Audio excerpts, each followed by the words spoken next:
जहां आज इराक का सहारा है, वही कभी इंसानी तारीख की पहली सिविलाइजेशन सांस लेती थी। यहीं लिखाई पैदा हुई, यहीं शहर बने और यहीं पहली दफा इंसान ने कानून, ताकत और एम्पायर का मतलब सीखा। मेसोपोटामिया सिर्फ एक जगह नहीं थी, यह वह लैबोरेटरी थी जहां सिविलाइजेशन को टेस्ट किया गया, और जो यहां हुआ उसके असरात आज तक दुनिया पर मौजूद हैं।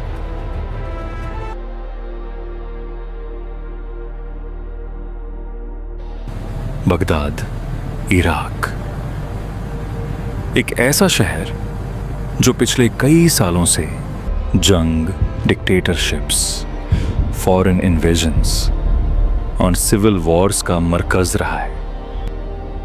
इस जमीन पर तारीख के गहरे निशान हैं, जैसे हर दौर ने अपना जख्म यहां छोड़ दिया हो। आज बगदाद की आबादी तकरीबन 80 लाख है, जो मिडिल ईस्ट के बड़े शहरों में शामिल होता है। मगर यह जमीन सिर्फ आज की कहानी नहीं सुनाती। बगदाद से बहुत पहले सदर्न मेसोपोटामिया के मैदानों पर एक और अजीम शहर उभरा था, एक ऐसा शहर जो अपने दौर का मरकज था। जब हम बगदाद से मशरिक़ जानिब जलती हुई रेत के सहराओं की तरफ बढ़ते हैं तो कुछ ही देर में उफुक पर अजीब ओ गरीब मिट्टी के टीले नजर आने लगते हैं। ये कुदरती पहाड़ नहीं, बल्कि टेल्स कहलाते हैं, इंसानों के बनाए हुए आर्टिफिशियल टीले जो हजारों सालों की रहने वाली जिंदगी के मलबे से तश्कील पाए।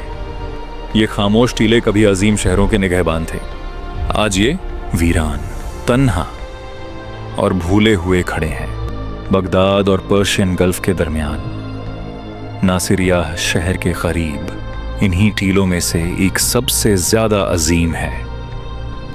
यही वो जगह है जहां कभी ऊर का शहर बसा हुआ था। हजारों साल पहले यूफ्रेटीज दरिया के चौड़े किनारे यहीं से गुजरते थे, मगर वक्त ने अपना रुख बदल लिया। दरिया ने शहर को छोड़ दिया और पीछे सिर्फ पत्थर, मिट्टी और इंसानी हड्डियां रह गईं। 2000 साल से ज्यादा अरसे तक ऊर जमीन के नीचे दफन रहा। हवा, रेत और वक्त ने इसे पूरी तरह छुपा दिया, जैसे ये कभी था ही नहीं। फिर 19वीं सदी, 19वीं सेंचुरी के दरमियान करीबी बाजारों में कुछ अजीब और गरीब चीजें बिकने लगीं।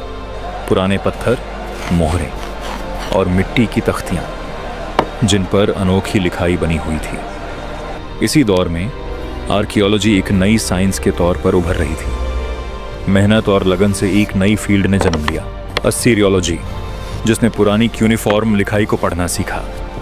और जब इन लिखाइयों का राज खुला तो दुनिया ने पहली मर्तबा हजारों साल पुरानी एक भूली हुई सिविलाइजेशन को देखा। जब स्कॉलर्स ने नासिरिया के करीब इस अजीम टीले के बारे में पढ़ना शुरू किया तो उनके लिए ये एक हैरत अंगेज इंकिशाफ था। इस शहर का नाम ऊर था, और ये सिर्फ एक पुराना शहर नहीं, बल्कि एक ऐसी जगह थी जिसका जिक्र बाइबल में भी मिलता है। रिवायत के मुताबिक यही वो मकाम था जहां हजरत इब्राहिम, अब्राहम पैदा हुए, वो शख्स जो बाद में 3 अजीम मजहबों का बुनियादी किरदार बना। शुरू में आर्कियोलॉजी सिर्फ आर्टिफैक्ट्स जमा करने तक महदूद थी। लोग मिट्टी की तख्तियां और कीमती अशिया निकाल कर यूरोप भेज देते थे। मगर 1920 के बाद सोच बदली। अब पूरे शहर को समझने की कोशिश की जा रही थी। इसी मिशन की क़ियादत के लिए एक ब्रिटिश आर्कियोलॉजिस्ट चुना गया, जिसका नाम लियोनार्ड वूली था। वो पहले ही मशहूर आर्कियोलॉजिस्ट्स के साथ काम कर चुका था, और इस एक्सपीडिशन के साथ मैक्स मेलोविन और उसकी होने वाली बीवी, मशहूर नॉवेलिस्ट अगाथा क्रिस्टी, भी शामिल थी। पूरी दुनिया की नजरें इस एक्सपीडिशन पर लगी हुई थीं। किसी को अंदाजा नहीं था कि यह सफर आर्कियोलॉजी की तारीख का एक सबसे अजीम चैप्टर बनने जा रहा है, बिल्कुल टूटनखामुन के मकबरे की तरह। और जैसे ही खुदाई शुरू हुई, ये बात वाज़ेह हो गई कि ऊर सिर्फ एक शहर नहीं था, बल्कि इंसानी सिविलाइजेशन की बुनियादों में से एक था। जब लियोनार्ड वूली और उसकी टीम ने ऊर की खुदाई जारी रखी तो जो कुछ जमीन के नीचे से निकलकर सामने आया, उसने पूरी दुनिया के तारीखी तसव्वुर को हिलाकर रख दिया। यह साबित हो गया कि ऊर अर्ली ब्रॉन्ज एज का एक अजीम मरकज था जो सुमेरियन सिविलाइजेशन का दिल था। खुदाई का सिलसिला तकरीबन 14 साल तक चलता रहा। इन सालों में पता चला कि उर में लगातार जिंदगी 5000 बीसी से 500 बीसी तक मौजूद रही। इसका मतलब यह था कि यह शहर सिर्फ एक दौर तक नहीं बल्कि कई हजारों सालों तक आबाद रहा। अपनी बुलंदी पर उर की आबादी 65,000 के करीब थी। उस दौर में यह दुनिया के सबसे बड़े शहरों में से एक था। आज के शहरों से मुकाबला करें तो यह नंबर छोटा लग सकता है, मगर उस वक्त के लिए यह तादाद बहुत ज्यादा थी। यूरोप के आर्कियोलॉजिस्ट शुरू में मिडिल ईस्ट सिर्फ इसलिए आए थे कि बाइबल की कहानियों के असल सुराग मिल सके, मगर जो कुछ सुमेरियंस के हवाले से सामने आया उसने सिर्फ मजहबी तारीख नहीं बल्कि पूरी इंसानी सिविलाइजेशन की कहानी बदल दी।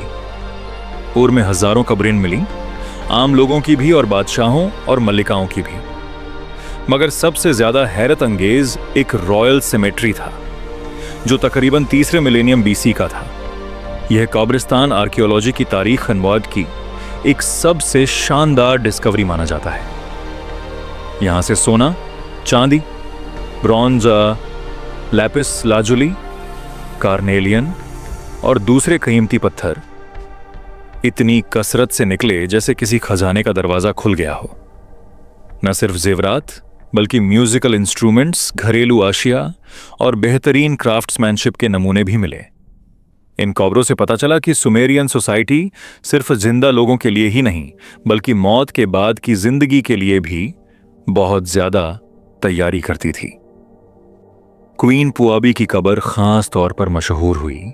7 दफन की गई चीजें आज भी म्यूजियम्स में देखी जा सकती हैं। उर अकेला शहर नहीं था, यह एक चमकती हुई चेन का हिस्सा था। उरुक, लगास, एरिडू और दूसरे अजीम शहर जो मिलकर दुनिया के पहले अर्बन सेंटर्स बने।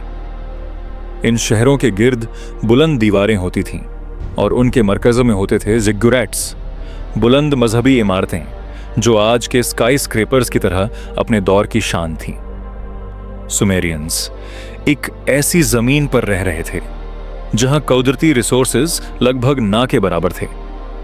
ना जंगल, ना पहाड़, ना कीमती धातुएं, मगर फिर भी उन्होंने फार्मिंग और इरिगेशन के निजाम में इनकलाबी तब्दीलियां की।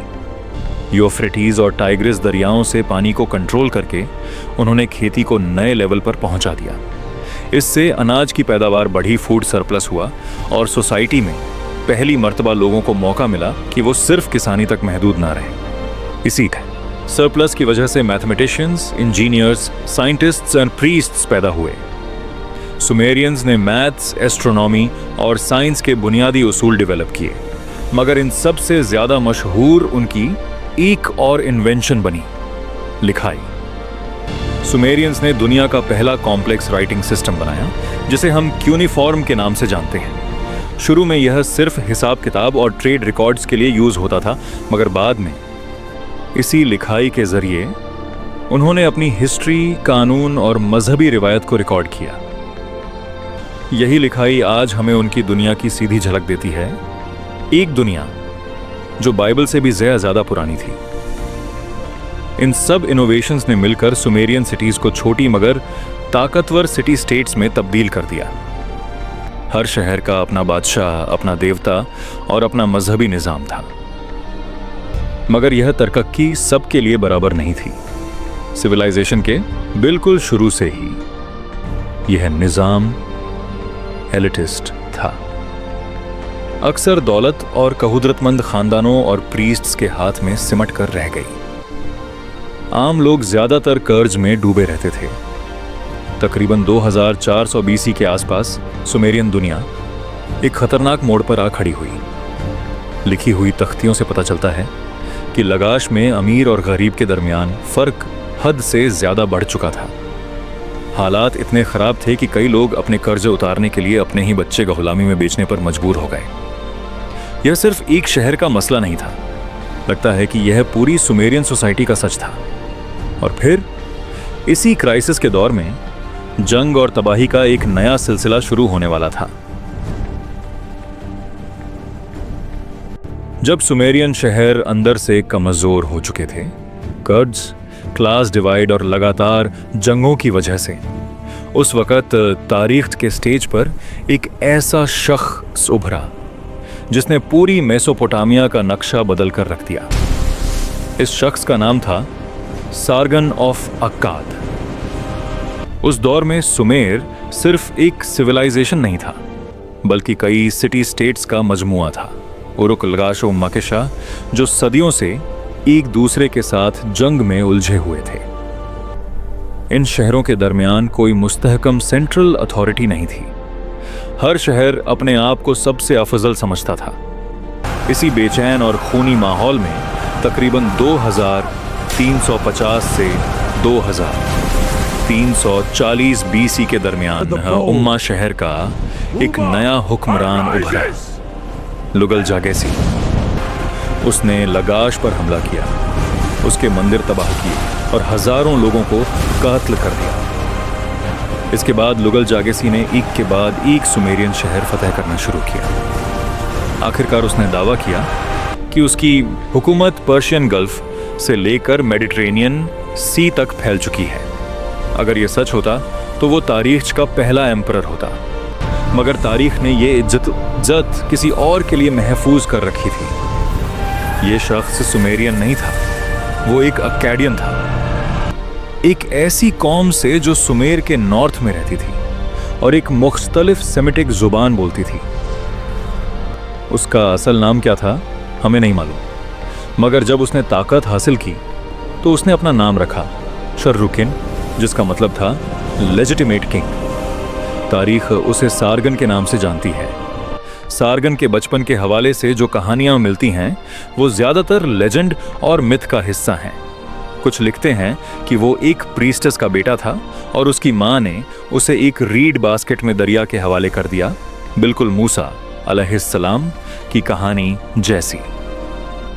दरिया के किनारे उसे एक पानी भरने वाले शख्स ने उठाया और अपना बेटा बना लिया। ये कहानियां हकीकत कम और सिंबॉलिज्म से ज्यादा लगती हैं, मगर एक बात वाजह है, सार्गन ने बहुत नीचे से उठकर बहुत ऊंचा मकाम हासिल किया। जवानी में सार्गन किश शहर के बादशाह उर्जबाबा का कप बेरर बना। ये सिर्फ नौकर नहीं होता था, बल्कि बादशाह के सबसे करीबी लोगों में से एक होता था। मगर सार्गन के लिए यह सिर्फ शुरुआत थी। उस वक्त अक्काडियंस और सुमेरियंस कई शहरों में साथ साथ रहते थे। अक्काडियंस सुमेरियन कल्चर और मजहब से बहुत मुतासिर थे, मगर फिर भी उन्हें अक्सर आउटसाइडर्स समझा जाता था। सार्गन ने इसी गैप को अपनी ताकत बनाया। उसने किश के करीब एक नया शहर बुनियाद किया, अक्काद अगाड़े। आज तक ये शहर लोकेट नहीं हो सका, मगर उस वक्त ये एक स्ट्रैटेजिक मरकज था जहां से नॉर्थ, साउथ, ईस्ट और वेस्ट सब पर नजर रखी जा सकती थी। इसी दौर में लुगल जागेसी ने किश पर कब्जा कर लिया। अब पूरी सुमेर पर उसका राज था, मगर सार्गन ने सीधा सर पर वार किया। उसने अपने वफादार फौजियों के साथ उरुक पर हमला कर दिया। तारीखी इंस्क्रिप्शंस के मुताबिक सार्गन ने उरुक को शिकस्त दी, उसके किलों को तबाह किया और लुगल जागेसी को जंजीरों में बांधकर मुकद्दस शहर निप्पुर के दरवाजे तक ले आया। यह सिर्फ एक फौजी जीत नहीं थी, यह सिंबॉलिक पावर का ऐलान था। यानी अब पुराना निजाम खत्म और नया दौर शुरू। इसके बाद सार्गन ने एक के बाद एक सुमेरियन शहर को अपने कब्जे में ले लिया। ऊर, लाश, सब झुक गए। ये पहली मर्तबा था कि सुमेर और अक्काद एक ही हुक्मरान के नीचे आए। इसी लम्हे से दुनिया का पहला एम्पायर पैदा हुआ। सार्गन ने सिर्फ जंग नहीं जीती, बल्कि निजाम भी बदला। उसने एक स्टैंडिंग आर्मी बनाई, ऐसी फौज जो सिर्फ शहर के लिए नहीं बल्कि सीधे बादशाह के लिए वफादार थी। मगर एम्पायर बनाना आसान था, उसे कायम रखना बहुत मुश्किल था। सुमेर के शहर बार बार बगावत करते रहे। हर शहर अपनी आज़ादी वापस चाहता था, मगर सार्गन ने हर रिवॉल्ट को सख्ती से कुचला, कभी डर के जरिए, कभी फोर्स से और कभी सियासत से। आखिरकार चंद दहाइयों में सारगन ने खुद को सुमेर और अक्काद दोनों का बेमुकाबला हुक्मरान साबित कर दिया।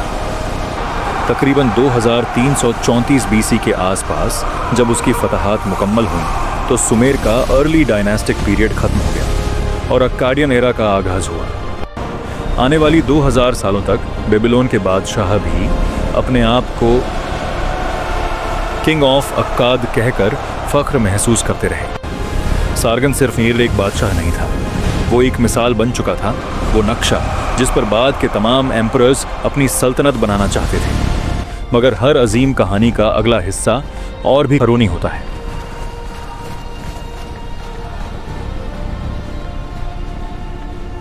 सारगन उर्फ अक्काद की वफात के बाद ये बिल्कुल साफ हो गया कि एक एम्पायर बनाना जितना मुश्किल होता है, उसे चलाना उससे कहीं ज्यादा मुश्किल होता है। तकरीबन 2279 बीसी में जब सारगन का कुदरती मौत मरा तो उसके बनाए हुए अजीम एम्पायर के अंदर छुपी हुई नफरत, गुस्सा और बगावत फिर से उभर आई। खास तौर पर सुमेर के पुराने शहर जिन्होंने कभी अपनी आजादी देखी थी, दोबारा सर उठाने लगे।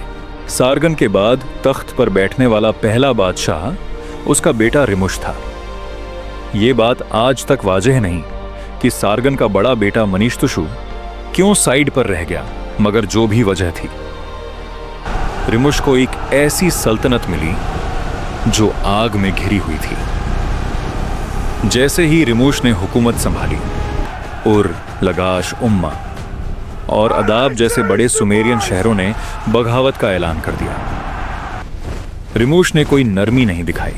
अपनी इंस्क्रिप्शंस में वो खुद लिखता है कि उसने हजारों सुमेरियन फौजी कत्ल करवा दिए, हजारों को गुलामी में बेच दिया और बागी शहरों की दीवारें गिरा दी। मगर रिमुश सिर्फ फौजी का कब्जा नहीं चाहता था, वो जमीन और पावर दोनों छीन रहा था। उसने बागी शहरों से उनकी जरखेज जमीन छीनकर अपने वफादार अक्काडियन सपोर्टर्स में तकसीम कर दी। लगाश और उम्मा के दरमियान सदियों पुरानी जमीनी लड़ाई एक ही झटके में खत्म हो गई। मगर सुमेरियंस के लिए यह तबाही थी। इससे पहली मर्तबा सुमेर के पुराने प्रीस्टली और नोबल खानदानों की नस्ली मिल्कियत का सिलसिला टूट गया। वो लोग जो खुद को देवताओं का नुमाइंदा समझते थे, अब बेइख्तियार हो चुके थे। रिमुश ने सिर्फ रेव सुमेर ही नहीं बल्कि ईलाम जैसे पुराने इलाकों में भी खरूनी कैंपेन चलाए। हर जगह एक ही पैगाम था, अक्काद के खिलाफ उठने का मतलब मौत। मगर इतनी जालिमाना हुकूमत ज्यादा देर नहीं चल सकती। सिर्फ 9 साल हुक्मरानी के बाद रिमुश अपने ही दरबार में कत्ल कर दिया गया। रिवायत के मुताबिक उसे खंजर से नहीं बल्कि सिलेंडर सील से गला घोंटकर मारा गया। ये कत्ल किसने करवाया? ज्यादातर इतिहासकारों का ख्याल है कि इसके पीछे उसका भाई मनीष्तुशु था। रिमुश के बाद तख्त मनीष्तुशु के पास आया। वो अपने भाई जैसा खून खसवार नहीं था, मगर पावर के मामले में कमजोर भी नहीं। मनीष्तुशु ने भी शुरू में बघरावतों को दबाया, मगर उसका फोकस ज्यादातर एडमिनिस्ट्रेशन, ट्रेड और जमीन की रीडिस्ट्रीब्यूशन पर था। इस दौर की हजारों क्यूनिफॉर्म टैबलेट्स मिली हैं जो सिर्फ एक चीज बयान करती हैं, जमीन, जमीन और सिर्फ जमीन। मनीष्तुशु के दौर में हम एक अजीब मंजर देखते हैं। सैकड़ों लोग एक फीस्ट में बैठे होते, गवाह खड़े होते और एक लीगल डॉक्यूमेंट के तहत अपनी जमीन सिर्फ 2 साल की पैदावार के बदले छोड़ देते। यह कोई रैंडम प्रोसेस नहीं था, यह एक प्लान्ड सिस्टम था जिसमें पुराने लैंड ओनर्स को साइड पर करके नई अक्काडियन एलिट क्लास को ऊपर लाया जा रहा था। मनीष्तुशु ने तिजारत को भी फरोगर दिया। रिवायत है कि उसके दौर में मिस्र, इजिप्ट तक ट्रेड लिंक्स कायम हो चुके थे, मगर जैसा उससे पहले हुआ था, मनीष्तुशु भी अपनी मौत से बच नहीं सका। तकरीबन 2255 बीसी उसे भी कत्ल कर दिया गया और इस दफा जो बादशाह आया वो सिर्फ बादशाह नहीं रहना चाहता था। मनीष्तुशु के बाद उसका बेटा नाराम सिंह तख्त पर बैठा और यहीं से अक्काडियन तारीख का सबसे शानदार और सबसे कंट्रोवर्शियल दौर शुरू होता है। नाराम सिंह के तख्त पर बैठते ही सबसे बड़ी बगावत फूट पड़ी। किश और उरुक जैसे अजीम शहरों ने बाकी सुमेरियन शहरों के साथ मिलकर एम्पायर के खिलाफ जंग का ऐलान कर दिया। ईलाम और मगरबी इलाके भी उठ खड़े हुए। नाराम सिन ने इस बगावत को 9 अलग अलग जंगों में शिकस्त दी। किश में हजारों लाशें यूफ्रेटिस दरिया में बहा दी गईं, शहर की दीवारें गिरा दी गईं और शहर को बाकायदा पानी से डुबोया गया। उरुक और दूसरे शहरों के साथ भी कुछ ऐसा ही हुआ। यह जालिमाना तरीका सिर्फ सजा नहीं था, यह साइकोलॉजिकल वॉरफेयर था। नाराम सिंह चाहता था कि कोई भी शहर दोबारा उठने की हिम्मत न करे, और फिर उसने एक ऐसा कदम उठाया जो उससे पहले किसी ने नहीं उठाया। नाराम सिंह ने खुद को जिंदा खुदा डिक्लेयर कर दिया। उसके नाम के साथ पहली मर्तबा दिंगिल यानी गॉड का लकबा तब लगा। शहरों में उसके मंदिर बनाए गए, लोग उसकी परस्तिश करने लगे। उसके मॉन्यूमेंट्स और रिलीफ्स में वो आम इंसानों से कहीं ज्यादा बुलंद दिखाया गया, बिल्कुल देवताओं की तरह। उसका मशहूर विक्ट्री स्टील आज भी ये दिखाता है कि वो दुश्मनों की लाशों पर चढ़ता हुआ सितारों के नीचे खड़ा है, जैसे आसमान भी उसकी हिमायत में हो। नाराम सिंह के दौर में अक्काडियन एम्पायर अपनी इंतहा पर पहुंच गया। सरहदें मेडिटेरेनियन तक फैल गईं। तिजारत ईरान, इंडस वैली और अनातोलिया तक हो रही थी। आर्ट, स्कल्पचर और आर्किटेक्चर अपनी बुलंदी पर थे। मगर जब कोई इंसान खुद को खुदा समझने लगता है तो गिरावट ज्यादा दूर नहीं होती। नाराम सिंह 36 साल हुक्मरानी के बाद कहुदरती मौत मरा, मगर उसके बाद जो आने वाला था वो एम्पायर के लिए कहर बनकर आया। नाराम सिंह की मौत के बाद अक्काडियन एम्पायर बाहर से शायद मजबूत लगता था, मगर अंदर से वो पहले ही टूट चुका था। तख्त पर बैठने वाला अगला बादशाह शार काली शर्री था, नाराम सिंह का बेटा, मगर उसे वो चीज विरासत में नहीं मिली जो एम्पायर को जोड़ कर रखती है, खौफ और करिश्मा। कमजोर हुक्मरान, लामहदूद दुश्मन शार काली शर्री के दौर में हर सिमत से खतरे उभर आए। मशरिक में इलाम फिर से सर उठाने लगा। मगरिब में सुमेर के शहर दोबारा आजादी मांगने लगे और नॉर्थ के पहाड़ी इलाकों से एक नया कबीला नीचे उतरना शुरू हुआ, गुटियंस। ये कोई तमीजदार फौज नहीं थी। गुटियंस को अक्काडियन टेक्स्ट्स में जंगली, बेकानून, देवताओं के दुश्मन कहकर याद किया गया है। शार काली शर्री ने उनसे जंग की, मगर इस मर्तबा एम्पायर के पास ना वो फौज थी ना वो डिसिप्लिन जो सारगन और नाराम सिंह के जमाने में हुआ करती। कहुदरती आफत, जहां इंसान बेबस हो जाता है, मगर एम्पायर के लिए सबसे बड़ा दुश्मन तलवार नहीं थी, आसमान था। तकरीबन 2200 बीसी के आसपास मेसोपोटामिया में एक अजीम कुदरती तब्दीली हुई। आज के साइंटिस्ट्स इसे 4.2 किलो ईयर इवेंट के नाम से जानते हैं। बारिश कम होती चली गई, दरिया अपना रुख बदलने लगे, कनाल सूखने लगे और खेती बर्बाद हो गई। जिस इरिगेशन सिस्टम पर सुमेर और अक्काद खड़े थे वो टूट गया, अनाज कम हो गया, भूख फैलने लगी। शहरों में लोग एक दूसरे के खिलाफ उठ खड़े हुए। यूनिफॉर्म टैबलेट्स बताती हैं कि लोग अपने घर छोड़कर भाग रहे थे, शहर खाली हो रहे थे और कब्रिस्तान शहरों के अंदर बनाए जा रहे थे। इस कुदरती तबाही ने अक्काडियन एम्पायर की रीढ़ की हड्डी तोड़ दी। गुटियंस का कब्जा, सिविलाइजेशन का अंधेरा दौर। इसी कमजोरी के दौर में गुटियंस ने मेसोपोटामिया पर कब्बुरी लाकर लिया। अक्काडियन सोर्सेज के मुताबिक गुटियंस को ना कानून का इल्म था, ना इबादत का, ना वो शहर बनाना जानते थे, ना संभाल कर रखना। शहरों के शहर तबाह हो गए, ट्रेड रूट्स टूट गए, लिखने पढ़ने का सिलसिला रुक गया। ये दौर इतना खराब था कि बाद के सुमेरियंस ने इसे डार्क एज कहा। अक्काडियन एम्पायर, जो कभी दुनिया का सबसे ताकतवर निजाम था, अब सिर्फ यादों और खंडहरों में रह गया। शार काली शर्री भी इसी अफरा तफरी में मारा गया। उसके बाद कुछ अरसे तक किसका राज है ये भी क्लियर नहीं। बाद के सुमेरियन टेक्स्ट्स ने इस तबाही का इल्जाम नाराम सिन पर डाला। उन्होंने कहा कि जब उसने खुद को खुदा कहा, जब उसने मुकद्दस शहर निप्पुर की तौहीन की, तो देवताओं ने अक्काद को सजा दी। कर्ज़नफ अक्काद इसी कहानी को बयान करता है, मगर मॉडर्न हिस्टोरियंस के लिए जवाब ज्यादा सिंपल और ज़्यादा खौफनाक है। एम्पायर बहुत ज़्यादा फैल चुका था, रिसोर्सेज कम हो गए थे और सिस्टम कोलैप्स कर गया। मगर कहानी यहीं ख़त्म नहीं होती। अक्काडियन एम्पायर ख़त्म हो गया, मगर उसका आइडिया जिंदा रह गया। बाद के तमाम बादशाह, बाबिलोन का हम्मुराबी, असीरियन एम्परर्स और यहाँ तक कि फारसी किंग्स, सब ने सार्गन को अपना रोल मॉडल माना। Central government, standing army, provincial governors, ये सब अक्काद की विरासत थी। और सुमेर, वो भी ख़त्म नहीं हुआ। गुटियंस के बाद सुमेरियंस ने एक दफ़ा फिर उठकर ऊर का तीसरा दौर योर 3 कायम किया, एक नया गोल्डन एज। मगर अब दुनिया बदल चुकी थी। अब सिविलाइजेशन छोटे शहरों की नहीं, एम्पायर्स की कहानी बन चुकी थी। ऊर के खंडहर सिर्फ पत्थर नहीं, वो गवाह हैं इस बात के कि कहुदरत और कहुदरतमंद लोग दोनों कभी हमेशा नहीं रहते। मेसोपोटामिया की सिविलाइजेशन किसी एक शहर, किसी एक बादशाह या किसी एक एम्पायर की कहानी नहीं थी। ये एक सिलसिला था।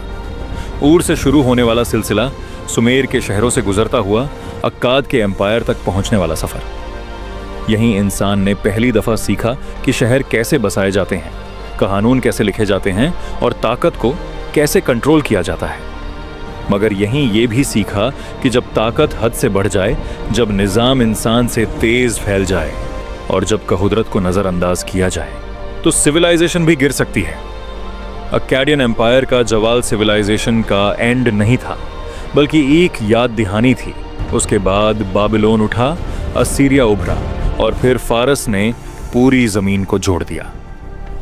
मगर उन सब के बुनियादी कानून, उन सब के शहर और उन सब के आइडियाज़ मेसोपोटामिया से ही निकले थे। आज जब हम उर के खंडहर देखते हैं या मिट्टी की तख्तियों पर लिखी हुई पहली लिखाई पढ़ते हैं, तो हम सिर्फ तारीख नहीं देखते, हम अपनी ही शुरुआत देखते हैं। क्योंकि सिविलाइजेशन कहीं और से नहीं आई, वो यहीं से शुरू हुई थी।